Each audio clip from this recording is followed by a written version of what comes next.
if I asked you, who's the greatest inventor in American history?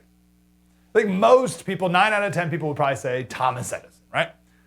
So I imagine if you could talk to someone who was alive in 1880 when Thomas Edison was demonstrating his first light bulb, right?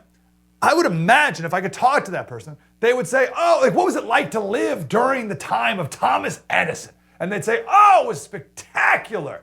He was the greatest inventor in American history. He inspired people. He was a hero to everybody. But the truth is, I think most people, if you asked them who were around back then, they'd say, who? Thomas, who is he? Or like if you ask someone who was in the whale oil business or the candle business, they'd hate Thomas Edison. He destroyed their livelihoods.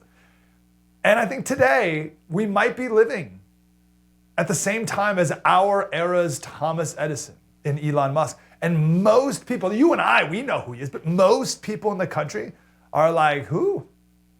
Oh, the Twitter guy. The Dogecoin guy? Is that who you mean? It's like, no. Well, yeah, I mean, he is those things, right? He bought Twitter and he likes Dogecoin, but he also started PayPal, revolutionizing how money is sent. He started, for the love of Pete, a private rocket ship company. Not just to shoot satellites into space, which we'll get to in a little bit, but to colonize Mars.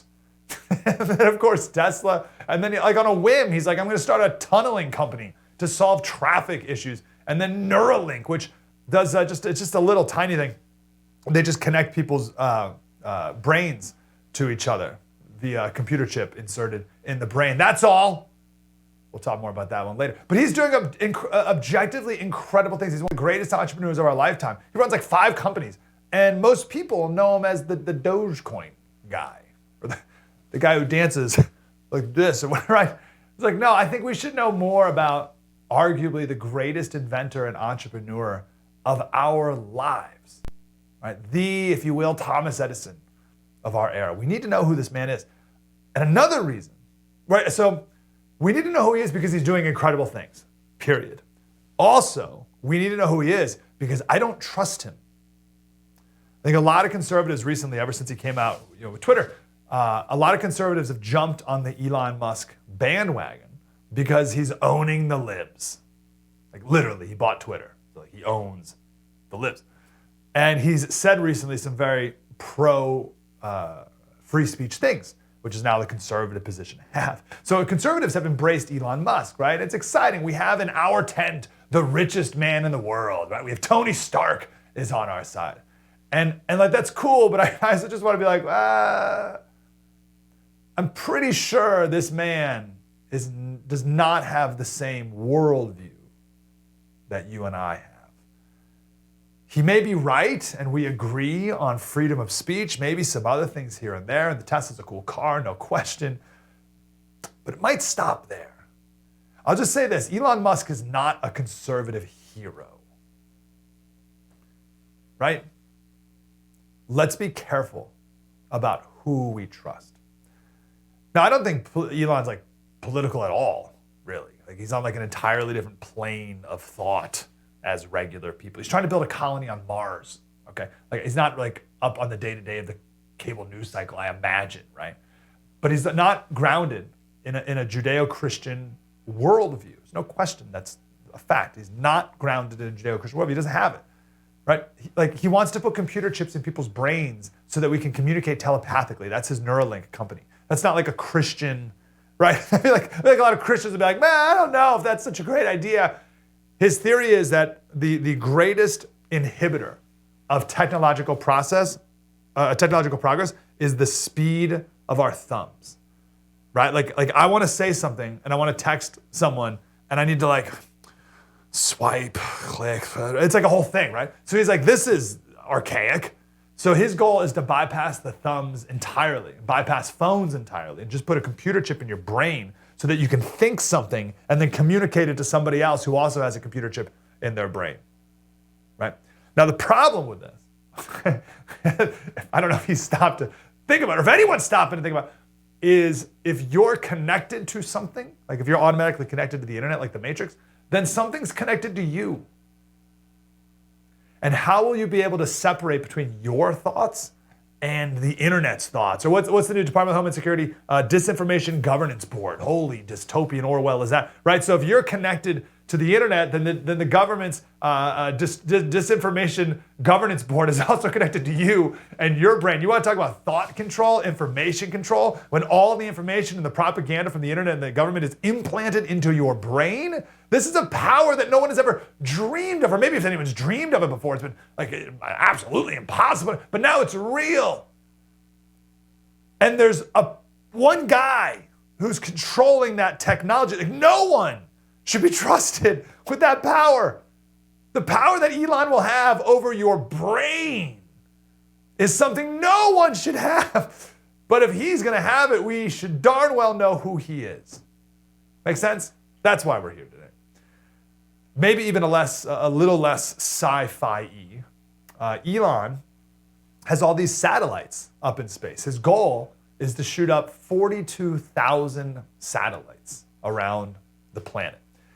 And then he'll control the internet, right? So not only will he control how internet is received into your brain, but he'll control the internet itself, like how it's beamed to brains, right? So his goal is to shoot the internet everywhere on the earth. So right now, half the people in the world don't have a connection to the internet. So to be able to give the other, 3.5 billion people connection to the internet, it'll change the world like the invention of the internet itself changed the world, right? To give 3.5 billion people internet access, that's like the invention of ships that can sail the oceans, or the light bulb, or the telephone, right? These are world-changing inventions and world-changing technological progress. And Elon's doing it, and he'll be able to control the internet. That's a superpower.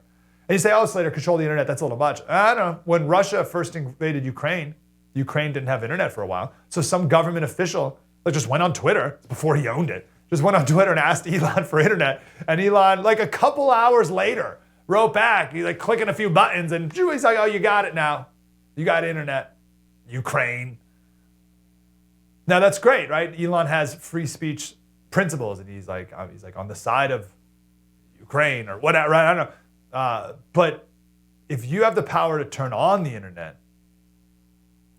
you also have the power to turn it off. And you're like, oh, I trust Elon. Okay, fine. But who has this power next? Right? Like the next iteration, like the next person after Elon. Do you trust that person? I don't know. Who's like Elon's number 2? Do we trust that guy with this power? Do we trust our governments with this power? We better know who he is. Let me just say it like this. If he were a supervillain, like if this was George Soros, right? If George Soros was doing all these things, we'd be like, what? Stop, hold on. You can't. But Elon's like kind of goofy. We're like, all right, whatever. But if you were a supervillain, you would want to take over how internet is distributed. You'd want to take out how people literally intake it, like in your brain. You'd want to control how people get energy. You'd want to control how people can transport themselves to places, and if they can, and how often you would want to do all the things that Elon is doing. If you were a crazy supervillain with like all the technological progress in the world, what else would you want to do to control people? Now, I'm not saying Elon is a supervillain. I'm just saying, watch out. Just also military 101. Everyone knows this. You don't have to be a military expert. Everyone wants the high ground, right? Every army wants to get the high ground over their enemy. And Elon's going to have the ultimate high ground in every way. Satellites above the earth, a colony on Mars, like that's the high ground of the world. We need to watch out for that. Subscribe to the First TV today for instant access to exclusive specials and content you actually want to watch. Your support helps the First TV fuel the fight against those seeking to destroy our right to free speech. Simply visit thefirsttv.com/support to join the fight today.